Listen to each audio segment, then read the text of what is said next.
G తెలుగులో మంచి రేటింగ్స్తో కొనసాగుతున్న సీరియల్ అమ్మాయి గారు. ఇక రీసెంట్గా అమ్మాయి గారు సీరియల్ స్టోరీ లైన్లో భాగంగా రాజు రూప విడిపోయారు. అలానే నెక్స్ట్ జనరేషన్ కూడా స్టార్ట్ అయ్యింది. అయితే రూప రాజు విడిపోవడానికి మెయిన్ రీజన్ మందారం.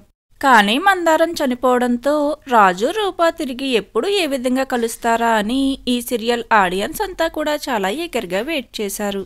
అయితే ఇప్పుడిక త్వరలోనే సీరియల్లో రాజు రూపలను కలిపే ఒక పెద్ద ట్విస్ట్ రానుంది. చనిపోయింది అనుకున్న మందారం బ్రతికే ఉంది. త్వరలోనే మందారం సీరియల్లోకి ఎంట్రీ ఇవ్వనుంది. అయితే చనిపోయింది అనుకున్న మందారాన్ని ఎవరు బ్రతికించారు, ఇన్ని రోజులుగా ఎవరు కాపాడారు అనేది ఒక ట్విస్ట్. తన కారణంగానే విడిపోయిన రాజు రూపలను ఒక్కటి చేసి దీపక్ నిజస్వరూపం మందారం బయట పెట్టనుందా? ఇలా ఎన్నో ట్విస్టులు సీరియల్లో రానున్నాయి. మరి చనిపోయింది అనుకున్న మందారం తిరిగి రావడంపై మీ ఒపీనియన్? అలానే మందారం కారణంగా త్వరలోనే రూప రాజు కలవాలని మీరు కోరుకున్నట్లయితే ఒక లైక్ చేసి మీ అభిప్రాయాల్ని షేర్ చేయండి. Thank you for watching.